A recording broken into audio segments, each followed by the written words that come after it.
Colin, appreciate you taking the time. I know you're a pretty busy guy, and we met a few years ago. You helping us out at Prep Baseball Report. So, like we'd mentioned offline, we see each other maybe like once or twice a year, but haven't seen you in a while. But been following your career since we've met, and just want to congratulate you on a awesome collegiate career. A lot of ups and downs, I'm sure, but Oh yeah. like you said, you've been through it all and you've seen it all. So to have the chance to sit down with you, I think you're going to provide some awesome insight to into yourself, into your life, what you've gone through, and some advice to upcoming athletes, someone who wants to be the next Collin Baumgartner, right? Hey, for So sure. Whatever you need, man, I got you. Open book. so I think it's you're 2017 high school grad, Yeah. and now we're sitting here in 2023. If I told you maybe on senior day of high school or at your high school graduation how your career would have turned out, and kind of the options, the choices that were both presented to you, decisions you've made, and now where you're sitting right now, would you have believed everything you had gone through? Taking term, your injury, school, your degree, and plans for after school, after your career. Would you have believed it? Yeah, there's no way. I remember I actually talked with mom and dad about it a couple of years ago, and I remember thinking, like in high school, I was just trying to play college baseball to get school paid for, and go my 4 years to college and call it quits after that and go get a job. That was my plan, and then I think it was really probably my freshman year that Coach Scott and Coach Lyons at SIUE kind of presented the idea of a draft and how that could be a gateway. And that was really the first time I ever even really thought of that. Baseball was always just something that I played for fun. I played three sports in high school: baseball, basketball, and golf. So baseball was just what I did in the spring and summer. And in fall and winter, I never picked up a baseball. So I never really looked at it as something that could have been as serious as it got. But yeah, no way. And then 6 years of college later, there's no way I would have guessed. I would have paid my 4 years and been done for sure. hmm And you're from the southwestern part of Illinois, at least Yeah, southwestern yep, from yep, kind of yep. where I'm sitting. Exactly. Pretty close to St. Louis, just 30 minutes northeast. So yeah. Yeah, and you were, reading up on your background and everything. You were a pretty good basketball player. You had led your school in a few different categories there. Yeah, I actually Was thought basketball was probably the move for college, honestly. I actually took a few visits for basketball my freshman, sophomore year of high school. I was playing on the AAU circuit, summer of my freshman and sophomore year, and baseball was just kind of, if I had time, I'd go and pitch a game or, play first for if somebody needed me. But, basketball I was initially plan A, but I kind of realized I probably had a better chance for college baseball-wise. So it's weird how it all turns out. so why baseball then? I mean, why you had mentioned you didn't really pick up a baseball, in the winter, but you're playing AAU basketball, which obviously extends, after the high school season or whatever. Right. So you're doing one sport in the off season or whatever, and you're not doing the other that you eventually played in college in the off season. So Right. what was the decision there? I think partially, I've been 6'6" since my sophomore year of high school. So when you're tall, you're initially just thrown on the basketball court, right? And I think that was something that, I enjoyed basketball, I really did. And but as I started to play baseball a little more, I realized I think I love the game just a little bit more. And I never really focused on just pitching. I'd always, played in the field and just pitched when it was my time to throw. And it was kind of really not even until my senior year I extended out and played for the St. Louis Naturals, which was my club team out of St. Louis. And I understood that, I could just be a pitcher. And I love to pitch, but, I was an awful hitter. So, I'd strike out 3 times and take it onto the mound and walk every batter. But, no, once I realized I could just kind of pitch and lock in on pitching and just that one-on-one match between you and the hitter, I kind of fell in love with that. It was probably around my junior year where I realized that I think baseball is my path and not really basketball. And I had a really great coach, Brian Hanslow, at Southwestern High School that was, I'm in debt to him forever because he gave me so much and taught me so much about the game. And he's probably what made me initially really fall in love with it. So thanks to him. And that's kind of where I started to switch. I'd say my junior year, summer. You could mention kind of that one-on-one battle with the hitter. Looking at your career, I mean, you were a Friday guy, and for those listening who might not know what that means or that phrase means, I mean, you are like the guy that your team turns to open the series Friday night, typically, under the lights, right? I mean, Yeah. you are the guy, and Yeah. how does that feel? And some might shy away from that and might just be their personality, right? Maybe lights get too bright or don't handle attention extremely well. How did it feel to be that guy? And it wasn't just a one-hit wonder. It wasn't just 1 year, right? Like you were a Yeah. Friday guy for year after year. So Yeah, what it's did you exciting. enjoy that? Did you? Yeah. It was really fun. It's exciting because you're typically going to get the team's best crack right out of the bat. The series is always fresh, so every team's excited to play typically. And they also have their best pitcher on the mound. So I mean, usually it's going to be a 3-2, 4-3 ball game because the run usually are tough to get. Like I really learned that in the Big 12 this year.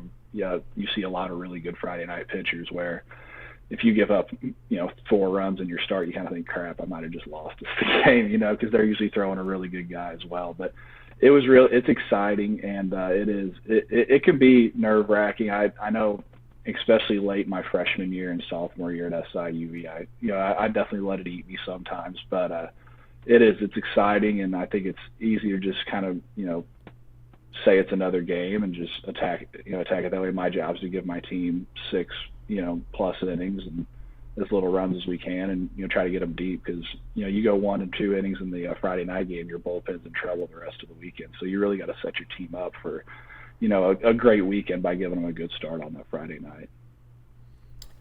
There's this question, and I try to stay away from general questions, but and this one doesn't have a ton of nuance to it, but were there nerves? Like, were you nervous? Because I think of things that in sports that we words or phrases, right? So I guess in baseball it might be bases loaded.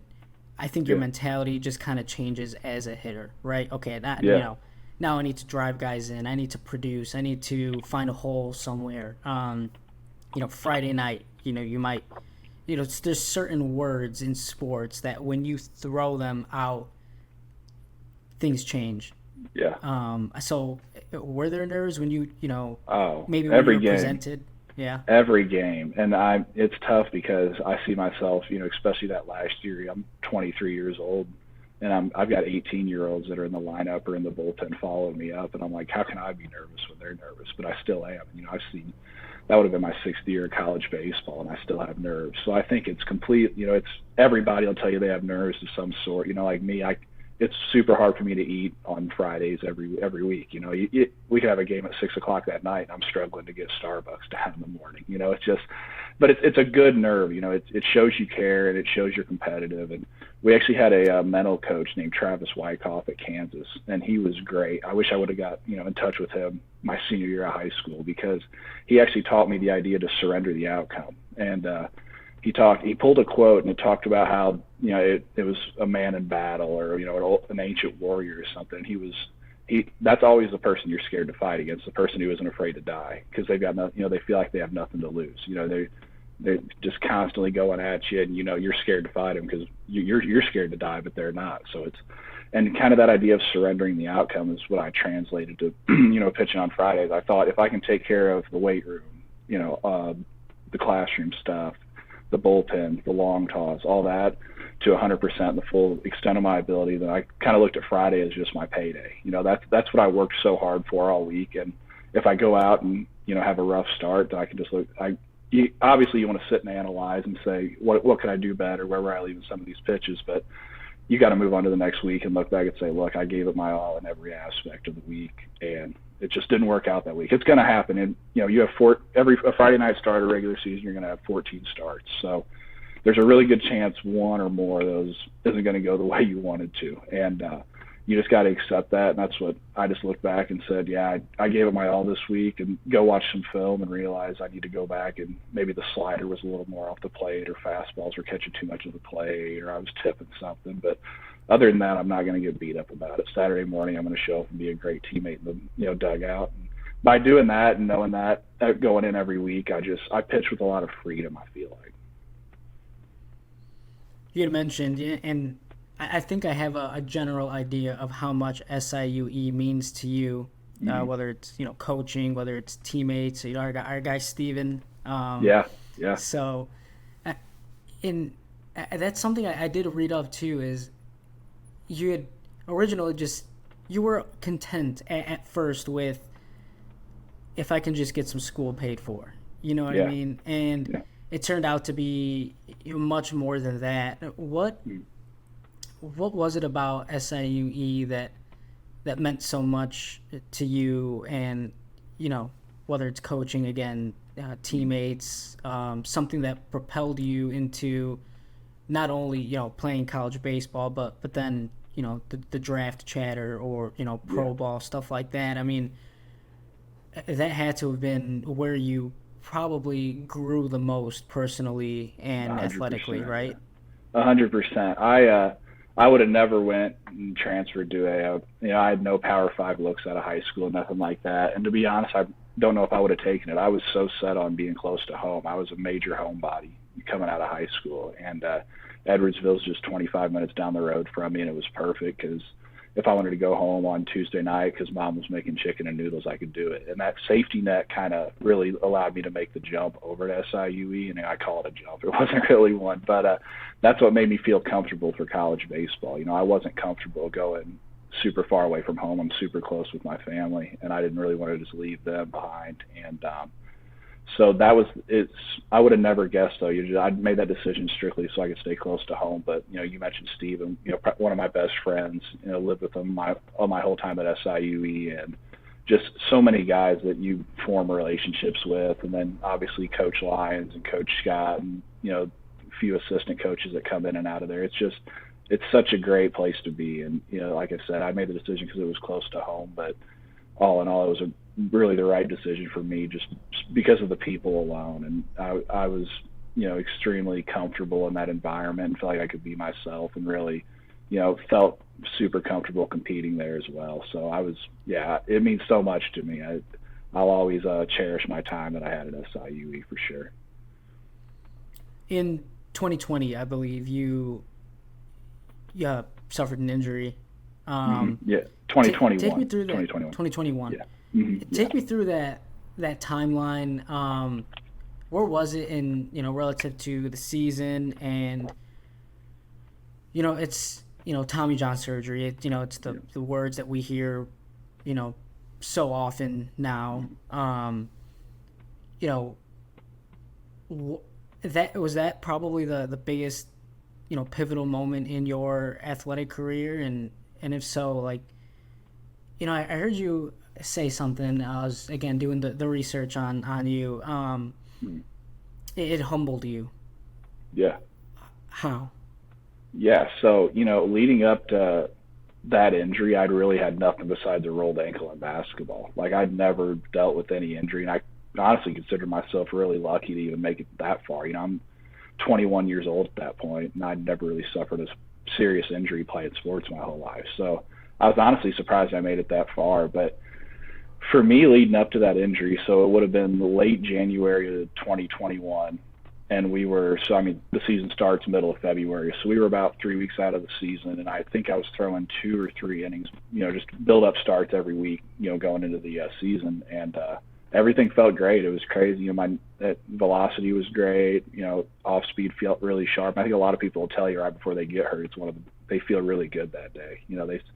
I don't know, what it is about it, but a lot of people that I talked to, when I had the surgery said that, yeah, man, one of my best days on the mound was the day I tore my UCL. And I was really surprised to hear that. But yeah, it was weird because I guess I'd just never been hurt. And I think what it really did was it gave me a look at what life was like without baseball. So like I told you, I'd never been hurt. So sports had always been what I always had. And at that point, you're not playing basketball anymore or anything like that. It's strictly baseball. And like you said, I was geared up for a draft, and that was my plan. I was going to spend at that point. I thought that this was my last year at SIUE, my junior year, and I'm going to go on and play and try to make it to the major leagues. And then all of a sudden, an abrupt stop, and I think I had surgery March 1st of 21. But what it really allowed me to do was see what life was like without sports for a minute, and it taught me that baseball is something I play. It's something I'm good at, but it's not my identity. And I think I thought it was my identity for so long. Every time you talk to someone you're catching up with, you always bring up baseball, and they ask how baseball is, and you're so consumed that it's all about baseball, baseball, baseball. And I think that's when I kind of realized that there's way more to life than this. There's relationships with your family. I feel like my relationship strengthened with God, and just all those things. Just you realize that I let this thing consume me. And baseball is super important to me, one of my top priorities. But there's so much more to life that you got to realize. And I think I really grew up that summer when I realized that baseball it's something that I take a lot of pride in. It's something that I work super hard at. But at the end of the day, if I don't have baseball, I'll still be okay. And I think that's what it really taught me. Mm-hmm. Did you pick up anything? You had mentioned baseball kind of being your identity, and I think I went through something where, earlier this year, I kind of thought, okay, what's my identity, right? So for so long, I kind of went through this phase of, waking up, working, playing video games, going to bed, and I think that routine, or maybe lack thereof of routine, lasted for probably way too long. So now I wake up even earlier. I go to the gym. I actually make breakfast now. I go for a walk. I try to read. So I guess I didn't. I made a lack of healthy habits my identity. And then I tried to add some stuff. So was there anything that you maybe tried something different, something new, picked up while you were injured? Right. Well, I mean, you talk about routine, and I noticed it. It's every season. When you're going through the season, you're in a routine. You wake up, you go to weights, you eat, you go to practice, you're done, and then on the weekends you're playing a game, or you have a midweek, and it's a routine that you're just stuck in. And that's why everyone says at the end of the season you look back and you don't realize how fast it goes usually, just because like you said, you're in that routine, and before you realize it, it's over. And that it is. You get so caught up in it. And that was my first year, because I didn't travel with the team on road trips. So with COVID, if I'm not going to play, there was so much extra testing and stuff you had to do. So I never traveled on road trips. So I actually spent, with SIUE being so close to home, every weekend they were away, I'd go home and spend time with my family. And whether that was fishing with dad, or just really hanging out around with grandpa or anything like that. It was just, that's when I realized, I kind of told you, there's other aspects to life. All my friends are out playing baseball, and I'm checking the live stats, doing all that. But at the same time, here I am spending time with family, and I'm really enjoying that as well. So it kind of gave me the insight. I'm going to play baseball as long as I can, but at the same time, I'm completely, I have closure that when baseball is gone, I'm going to be all right. And it's every athlete kind of faces that dilemma, whether it's after your senior year in high school, or after your 2 years at a junior college, or 4 years at a 4-year. It's just, what am I supposed to do now? This is all I've done every spring from January to even summer ball. January to August, I've had something to do, and now I kind of have to switch gears. And it kind of gave me that comfort that it's going to be all right. And I think that also helped me perform better, because it's really tough when you're pitching and you have scouts in the stands and stuff, and you think, man, I really got to show them, I want to play professional baseball. This is important to me. And then I realized, I want to play professional baseball, but I'm just going out there to have fun again, surrendering the outcome. That's what I've done. And it really, I think it helped, that whole year really just helped me, not even from a baseball standpoint, but just a standpoint in general of realizing there's so much more.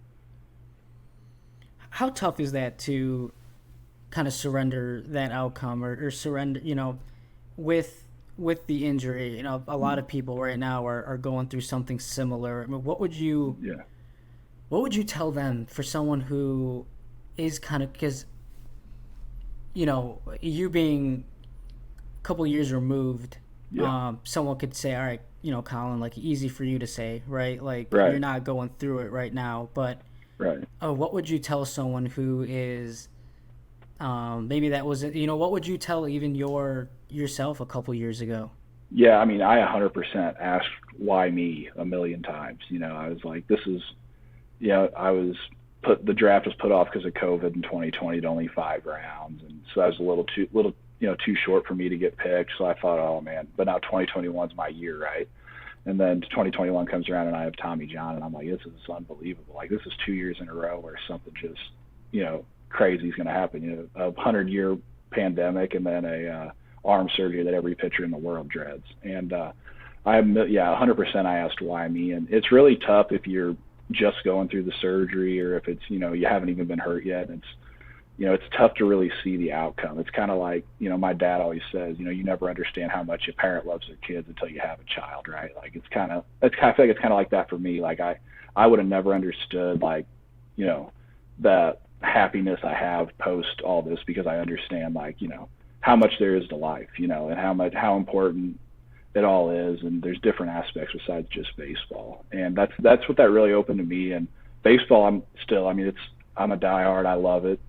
Everything. It's going to be weird. If I am done, it's going to be weird next spring, not going somewhere to play every weekend. But at the same time, it's just that perspective that you gain from being hurt and understanding. And it's such it is a physical battle to bring back, your arm and maintain your lower body strength, your core strength, and all that. But it's way tougher mentally. I mean, mentally, it takes such a toll on you, because I remember days where I'd throw, coming back on my throwing program where it felt great and everything was solid, and the next day I couldn't even, hit my target, and I was so down. And bullpens would be the same way. One bullpen I'd feel great and feel like I could pitch in a game today, and then the next bullpen I was spraying it and everything hurt, and it was just, it was such a mental battle to just stay on the course. And luckily, Dr. Paletta, the guy that, my surgeon, was great, and he helped me with so much. And then I also had help.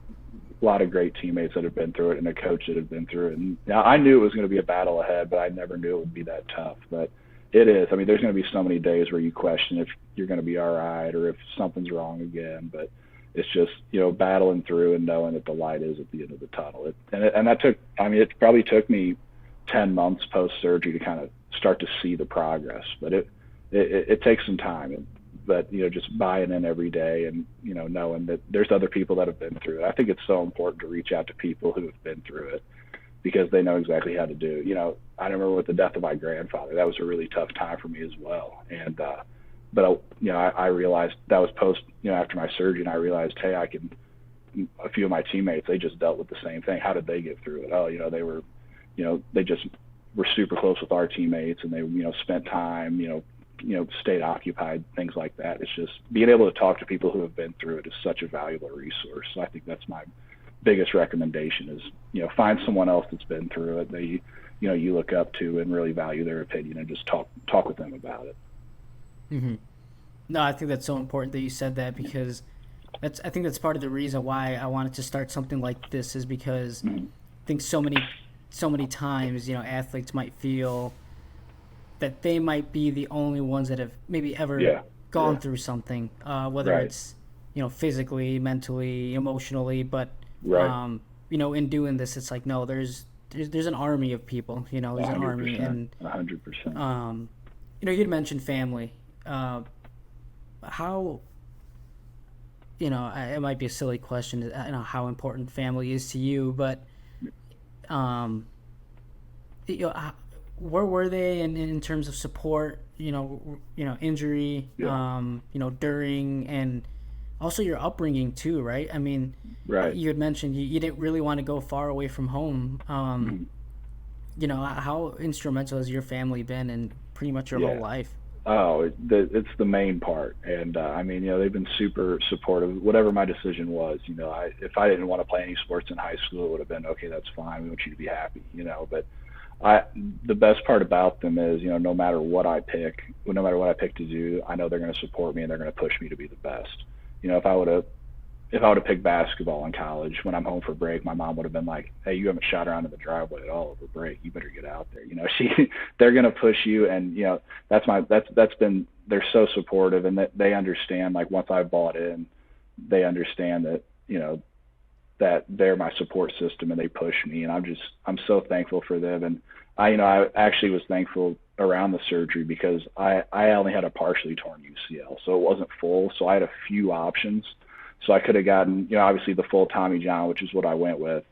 But I also could have there was an internal brace that was kind of a new thing on the market that, Dr. Paletta was talking about. And then there was also just a PRP shot and, see if in 8 weeks it heals. And at that point, the PRP shot was a super interesting option to me because I could have still pitched. And, we sat down and talked about it because you're looking at 8 weeks. I'm in his office at the beginning of February. In 8 weeks, that's late March. So I was like, hey, I could pitch April, May. And he's like, yeah, and he laid down, he's like, there's a, 50, 60, 75% chance you're back here after that 8 weeks to get the surgery. And it was a super tough decision, but having my parents there to help me with the decision and just, Coach Lyons and Coach Scott were great as well. It just, I think we all kind of came to a consensus. I talk about bringing everybody together and talk, and that's exactly what we did. My parents and the coaches, and we all talked and just what's the best option for me and what's the best option for the team. And it was just to knock the surgery out. And that's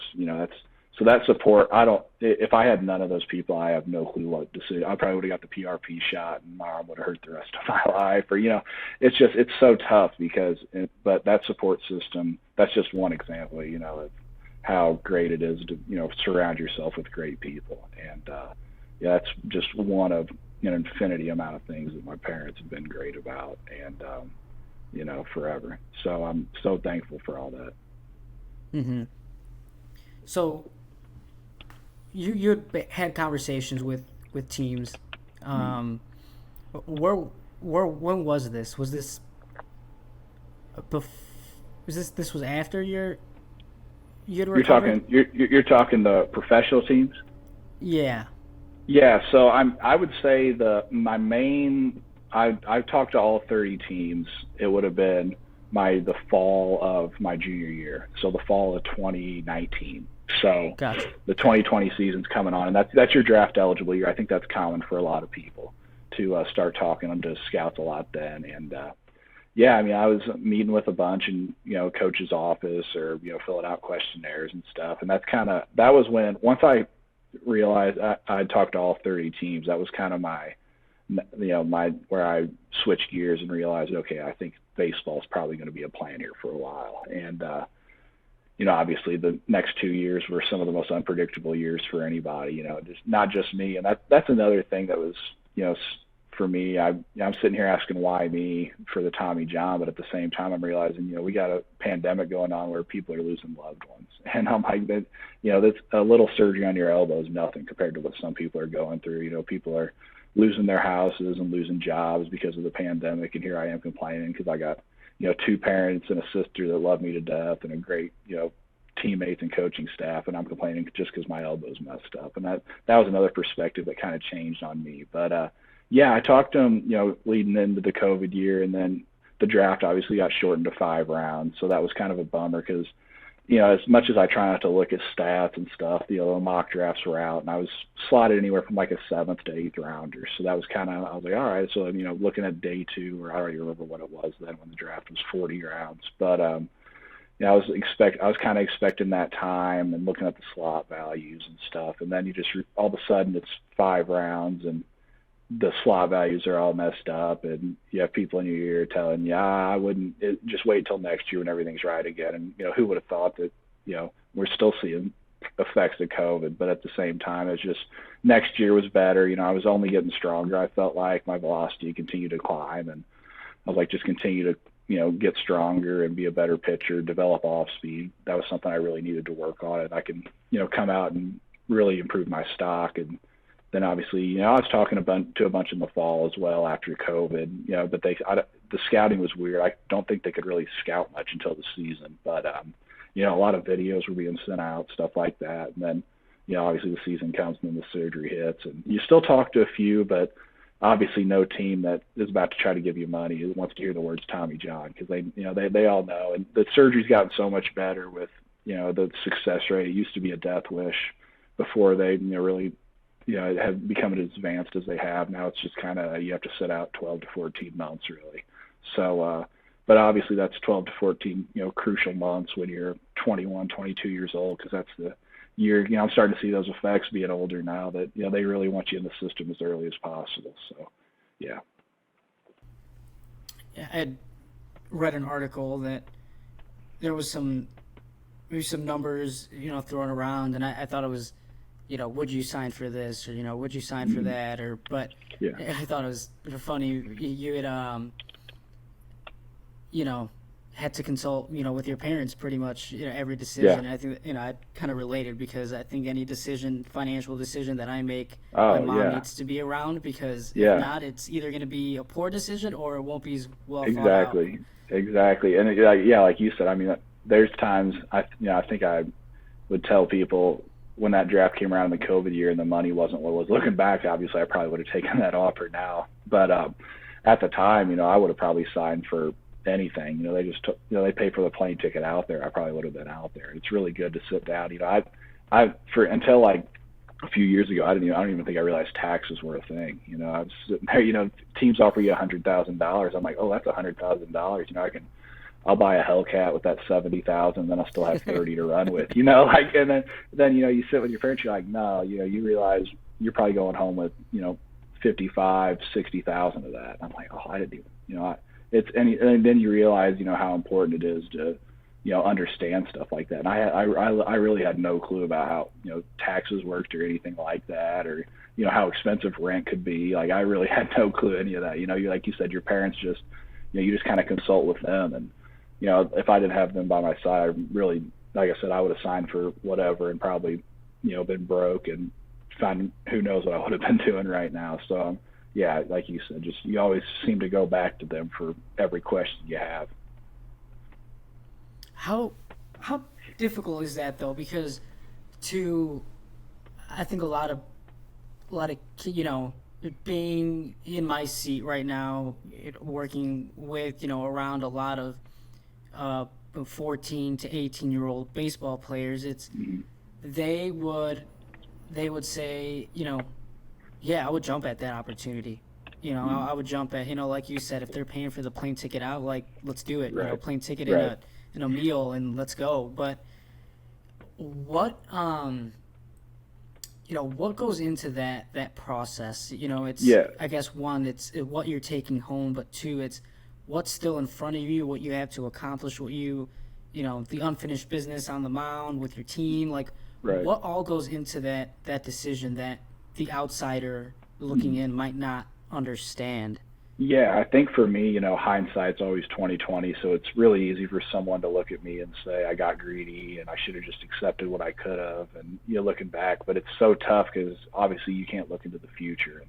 And me, I was making the best decision at that time, with my group of people. We all agreed on something, and every single person agreed. People that had been around baseball for a while, they all agreed that was the right decision for me to just continue. And like I was telling everything was continuing to trend up for me, because my freshman year at SIUE was the first year I'd focused on strictly baseball oriented lifts, conditioning, and baseball, even a throwing program. Like I told you, I didn't pick up a baseball from August until March in high school. So I was throwing all year for the first time and long tossing, and I was seeing myself continue to climb, and the fastball velocity was 88, 90 freshman year, and then you just slowly see that climb to 95, around the junior year. And I'm at the point with that draft. It was, for me, I thought I'm just going to continue to grow, and I'll be a better prospect next year than I was last year. The only difference is I'm just adding a year, and at that time that was fine. So the COVID year really threw a wrench in it all, because a lot of people stayed.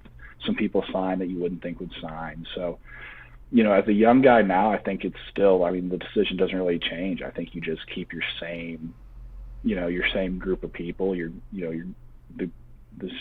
parents, your friends, your coaches, just keep them around and, consult with them, see what they think your best decision is, and bounce ideas off them. That doesn't have to be your decision, because in the end, it is your decision. It's hard to think at 18 years old you're a grown man, because I know how I thought at 18. I know how I think now at 24. I still think I'm an 18-year-old. But you just got to, I think it's best to just consult with those people and see what's best for you. I don't regret any decision I made. Obviously, I probably would have changed some things, but if I would have signed, for in my junior or senior year for the low slot, and who knows what would have happened. I could have been through Tommy John in the minors and really struggled coming back and been out of baseball. I would have never had my Kansas year. I would.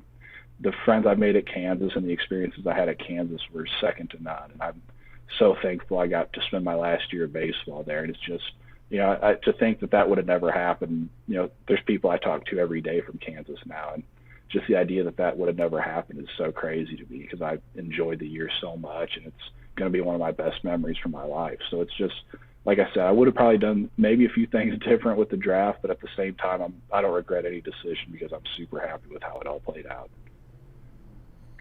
Transitioning to Kansas, you I was pumped when I had seen that come out on social media and when you had committed. And Yeah. what I guess what new experiences did KU give you? I mean, the obvious, the teammates, the new coaches, Right. uh, you know, Power Five baseball, stuff like that. Yeah. But what else did that Kansas year give you? I mean, it sounds like you Yeah.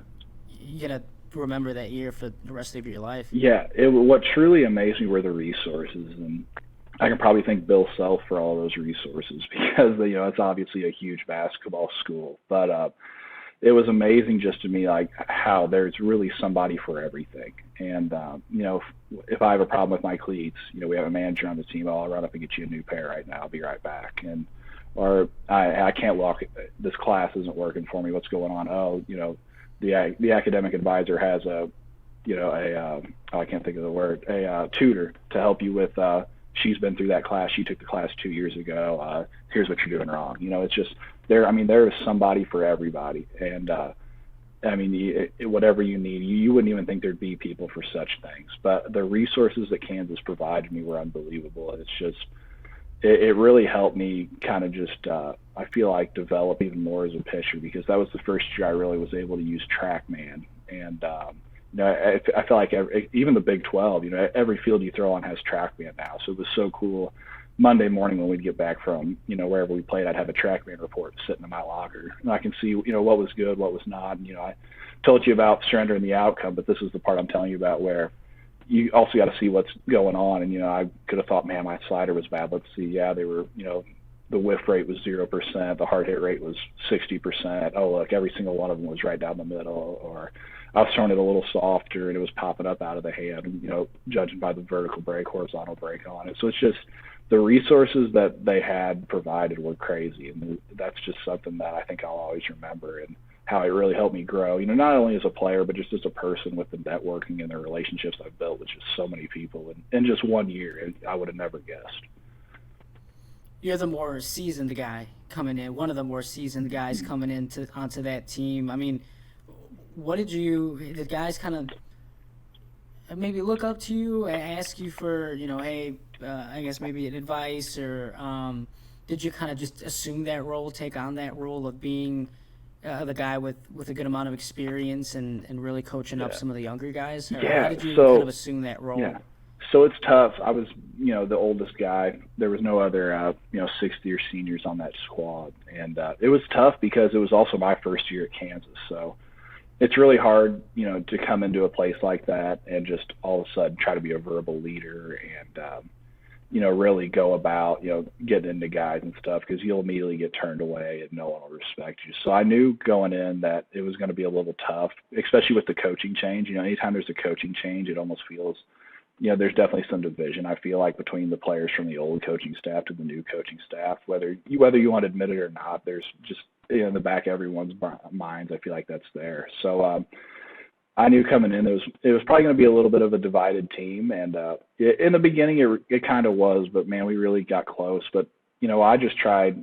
I've never been a verbal leader. I really enjoy having conversation. I consider myself a super outgoing person, but I've never been a guy to, be in the huddle, talking and things like that. So I just thought, the best way for me to lead was to just try to do things the right way every single day and don't cut corners and just, people respect that. And people, they see, I could tell you right now, I could name you a bunch of players I just I've seen working hard throughout my career that I really respect and look at them as a leader versus the guy that was, super verbal and always talking. So I just tried to go about whatever we were doing that day, try to do it to the best of my ability, and make sure, and if a freshman or a young person were to ask, what's going on here, I was always super happy to give them advice and help. But at the same time, the guys at Kansas did a really good job of not making me feel like the oldest guy on the team.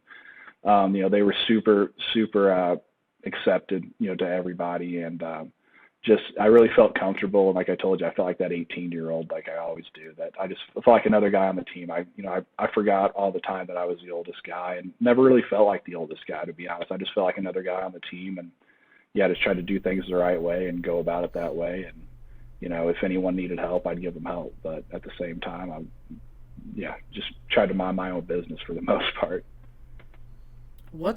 There's definitely two different styles, being that verbal leader and being, the guy that leads by example. I used to think that, the guy who is always the loudest, or, is always, they have to be the most confident, right? Yeah. But, sometimes that's not always the case. Even the guy who's a little bit reserved and kind of goes about their business, that's, the older you get, the more you respect those people. Was that always your style? Were you always just kind of a guy who went about his business and yeah, I mean, yeah, it's tough because so I'm at SIUE my first 5 years, and my freshman year I was a little, obviously you're a freshman, you're scared to say anything, so I was super quiet. And then even my sophomore year, you still had a bunch of older guys on the team that were more the verbal leaders. So as you get to your junior year, senior year, it's almost like I can't really be I'm not a verbal leader regardless, but I can't be a verbal leader because the guys that have been on that team, they know that's not who I am. And the minute you see, they sense it so quick that someone's trying to be something they're not. And so I've never been a verbal guy at all. And I was more the guy that if I saw something going on wrong, I'd, take somebody to the side, be like, hey man, what's going on? Let's talk this through, we need better. Like, no one wants to get chewed out in front of everybody. I think that's the coach's position to do that. And, I told you about surrendering the outcome was one thing that Travis, our mental guy, taught me at Kansas. But another thing we really talked about was they putting change in people's pockets. And, and that's kind of a metaphor for, so you can't really you can't take change out by getting on you and trying to be a leader and telling you what you're doing wrong. I'm taking change out of your pocket. Well, if I don't put any change in your pocket to begin with, I can't really, take any out, right? So putting change in people's pockets, it's me telling, hey, Tino, you look great today up, on the mound. How you feeling? Like, everything's good. How's your family doing? You have to build relationships with these people. That's putting change in their pockets. And you can't just simply try to get on somebody that you don't know. For all I know, Tino, you went through a death in your family or something the day before, and no duh, you're going to be acting sluggish and you're going to be out of it that day. Like, so I think it's so important that you get to know people and form relationships with them, and they're going to respect you so much more when you get on them for something like that and pull you aside. Because Collin really cares about me. I talk to him every day about, how classes are going. Me and him both like the St. Louis Cardinals. We were talking about how the Cardinals suck this year. And it's just things like that where it's like, once you get on someone, it's, hey, he cares about me, so what he's saying, he means, and it's coming, from the right part. So I think that was so important as a leader, is to just, you have to form relationships with everybody. And with baseball, it's tough because, you have 35, 40 people on a roster. So it's really tough. But even just to say, hey, how's your day going to a guy? I think because you're not going to be best friends with everybody on the team, and you're probably going to have some people that you don't really admire on the team. But it's so important just at least reach out and try to be there, and at that, it's so much easier to lead, I feel like, when you understand everybody's circumstances and what they're going through. And it's so much more helpful, I think. Mm-hmm. Yeah, no, that's great. It's something that I've actually tried to do more of. Every morning before I get into anything work related, I'll try to just shoot a, hey, good morning. Before I get into anything work related, just even the two words good morning is much more warm and welcoming than right. Hey, can you do this, or can we, exactly, where are we at with this? you know. Exactly. It's I think it's so important to just form a relationship outside of baseball as well. You don't have to talk about everything that's baseball. When you understand how other people, what their hobbies are and what they like, it's you really get to know them and then kind of get a better understanding of them and why they do some of the things they do versus other things and stuff. So I think it's so important. And like you said, just reaching out and just making general conversation. It's everyone's going to be more likely to like you when you're not so work related and everything's let's get this done here. Like you got to have some fun as well, and that's where I think you gain a lot of respect. Yeah, I've definitely swapped out. My first two, like I said, good morning sounds a lot better than following up, Yeah, in yeah, an email. yeah. So, Just a reminder, like that's it's always like, man, yeah. mine. Yeah, all right, yeah. But no, 100%, 100%. What changed the most from your time at SIUE to Kansas? What were the biggest changes for you? Was it physically? Was it mentally? Yeah. What changed the most, or what was the biggest difference? How did you, I guess, grow at Kansas? Yeah, I talked about all the resources that Kansas had. So Kansas was my first year. We had a dietitian that help was super helpful, and we also had a DEXA scan, which tells you your body fat percentage, muscle mass, all that stuff. So that was coming off the surgery. Would have been 21. Yeah, the 22 season, I was still. I want to say I was up to I was probably 255, 260, and that was it's fine for me, but I felt so sluggish, and it was just anytime you go through a surgery, you're going to gain some weight. So I really had to kind of work with the dietitian to understand that I need to be a little I never really prioritized diet and all that because coming into college I was 6'6", 190 pounds, so it was always you need to eat as much as you can, continue to gain weight. And, it was probably around my junior year I finally got to you always talk about the playing weights, and for me my playing weight was always 240 was around my time, so I was about 15 pounds probably over my playing weight, which was fine, but at the same time I was sluggish getting off the mound. I just wasn't as athletic. So sitting down with her and being able to realize that I need to have 200 grams of protein a day. I would have never thought that much. There's days where I probably have 20 grams of protein and don't even realize it and just eat junk food. And I'm like, wow, it amazed me how little attention I was paying to my diet and all that. And I realized performance really, what you put in your body really helps you perform. So sitting down with her was awesome because my initial DEXA scan, I don't remember what the exact numbers were, but I know we took one in August and then we took another one in January, and I'd gained 7 pounds of muscle and lost like 3 pounds of fat, which was awesome.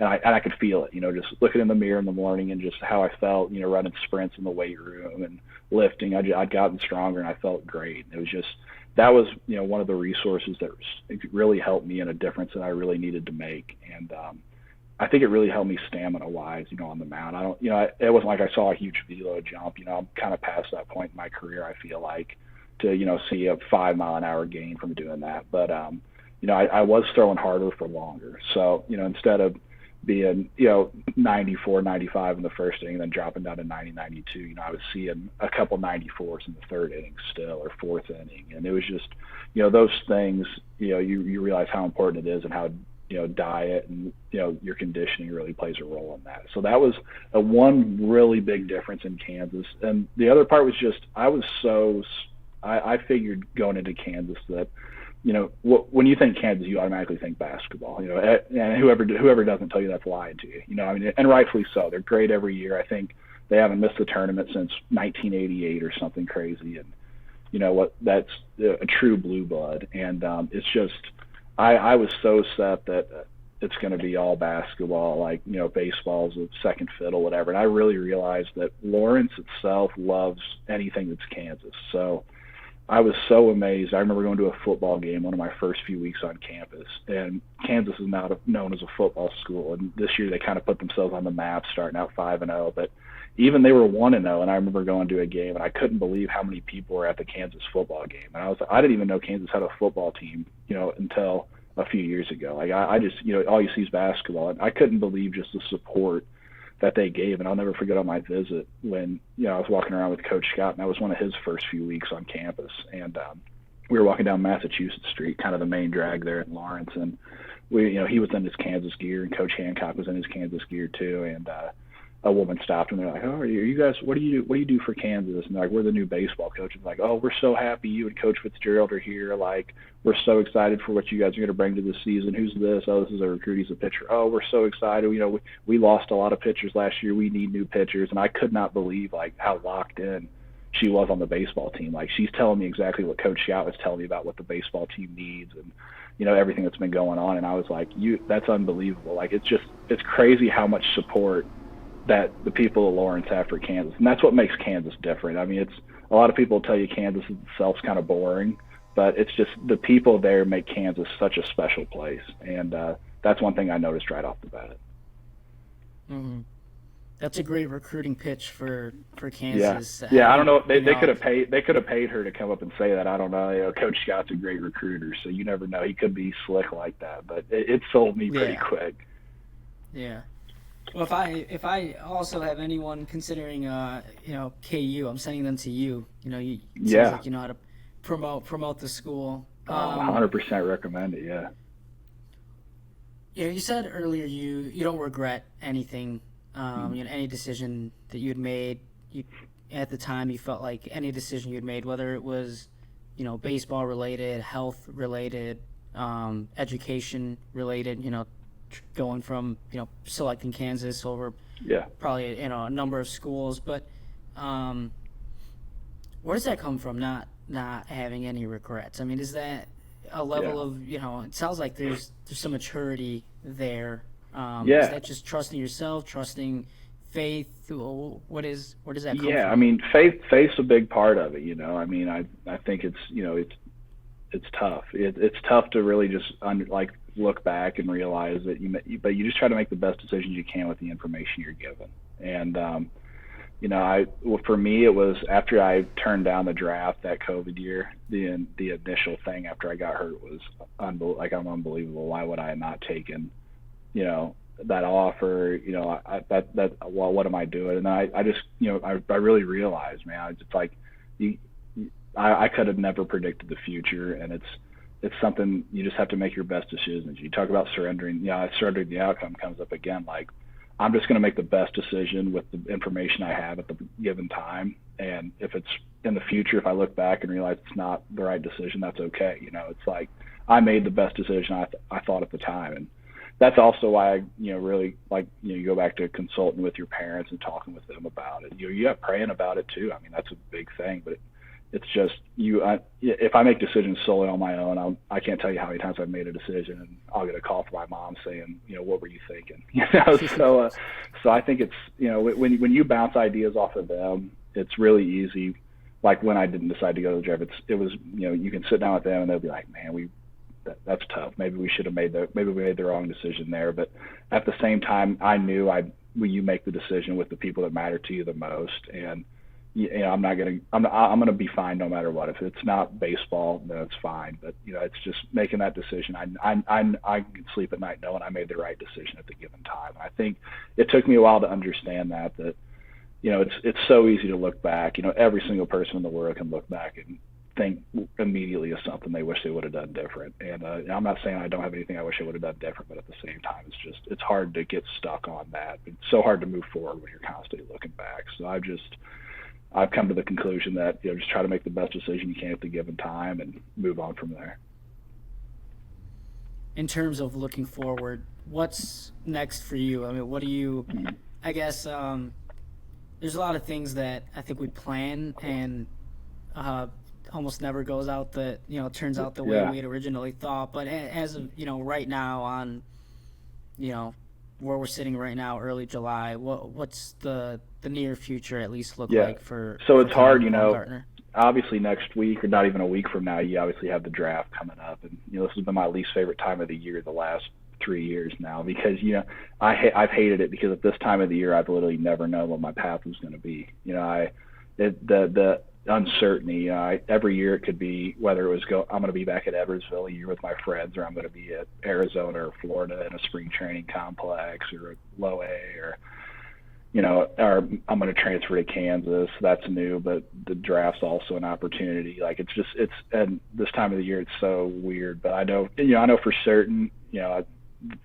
if the draft isn't here. And I'm not expecting that. That's not what obviously you talk to a few teams here and there, but just the outlook for me, I told you, I paid my last deposit for law school, and I have everything squared away for that. And I think August 18th is my first class, and I know that's for certain.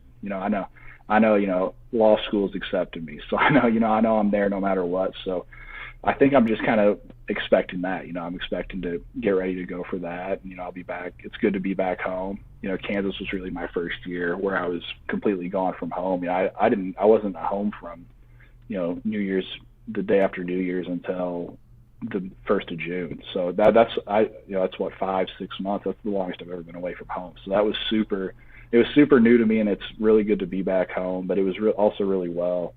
I feel like that was great.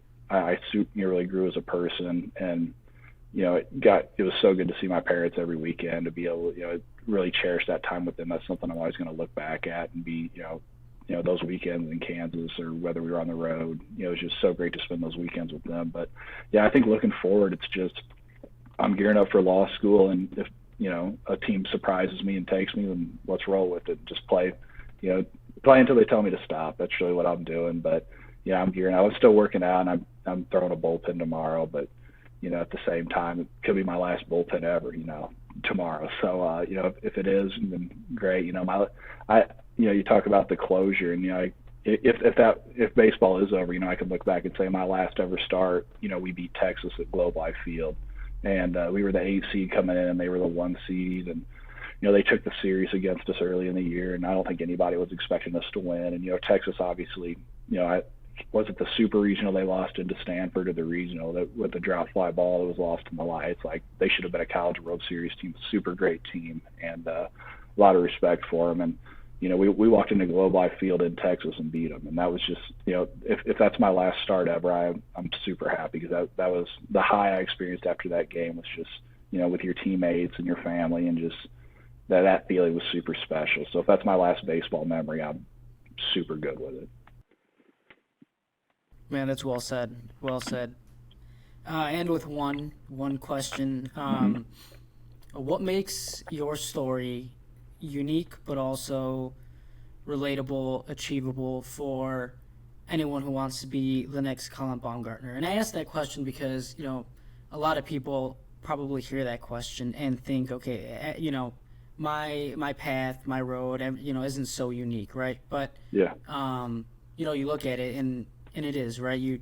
Overcoming an injury, your position, speaking to, like you said, pretty much, every major league team in some capacity, but also being, well-read and going to law school. Like, there's a ton of different things that you've done and you're going to continue to do that, is admirable, and is, if anyone, at least from the outside looking in, if anyone kind of went down the same route, same avenue that you've gone down, I would say, yeah, that's a successful career, like successful life up to the age of, 24. Sign me up. Yeah. So what makes your story unique, but also relatable and achievable? Yeah, I think the path itself, you can say, is pretty unique. Bouncing around and doing all those things, but every aspect of it, someone else has been through. So there's been a million people that have had torn their UCL and had to go through that. There's obviously everyone that's alive, unless you were born in 2021, they've been through the COVID pandemic. So, and then, there's people that have had to gear up to study for the LSAT and try to get accepted into law school in that competitive field. So I feel like, yeah, the path itself is super unique, and I would have never thought that way, but every aspect of it, there's someone, we talk about the resources again. I had someone who, everyone was different who helped me, but outside of my parents and coaches, everyone, I had a mentor I looked to for coming back from Tommy John. I had a mentor for when I committed to SIUE, where to go, someone in the when I was in the transfer portal, where should I go? Oh, Kansas is a great option. I agree. Someone just, really helped me through the COVID pandemic. Everyone was going through the pandemic. So that was kind of, it wasn't easy by any means, but everybody was going through it. So, you knew you weren't alone there. And then, just law school, I had people to reach out that were already in law school, or, attorneys that I could look up to. So I had different people for everything. So, and that's, I think, how I am as well. I can be a resource for, all sorts of different things when it comes to that. I'm not everybody's going to go, to a school, then, look at the draft, then, get Tommy John, go through COVID, then, transfer. But someone's going to end up transferring. Someone's going to have to go through Tommy John. Someone's going to try to get into law school. Someone's lived through the pandemic. So I think all of that, I didn't experience anything that somebody hadn't experienced. It was just the path was probably a little different. But yeah, like I said, super thankful for the path, because I wouldn't, if 6 years ago, if you would have told me that was my path, I would have been I would have been so overwhelmed. But every day is just something new, and I'm so appreciative of it all. Collin, this has been great. I was looking forward to this. Actually, back when I had started this, I was kind of running down the list. I actually have my document pulled up here of all my guests that I had originally wanted when I first started this idea, and you were on that list. So I know I didn't reach out till just recently, but I had always had you in the back of my mind, because I followed your career and everything that I've seen. Like I said, outside looking in, it's like Collin's kind of he's the guy to go to. He's like I said, when I see you, it's always good conversation. It's great personality and outgoing, at least from what I've seen. So that's what I like to bring on. I appreciate you, man. It means a lot getting to come on here and talk with you, man. And I know this is such a great resource. I've watched a few of them already, just seen through what you've shared through Instagram, and it's a great resource. Hopefully, I really think this is, hopefully people really utilize it. And if someone's going through something, that they, find a podcast they relate to, someone they relate to on there. And I think it's great, man. I love what you're doing here, Tino. Appreciate it. And hopefully we keep in touch. Hopefully I won't need you. For sure. Or hopefully I don't need right, you, or right. You're not, you're not on the other side, against me in a courtroom. So. Right. Hey, I'd turn it down, right? I can't go against my guy Tino. Well, appreciate it, and we'll stay in touch. For sure, man. Great to talk to you, Tino. Great to catch up.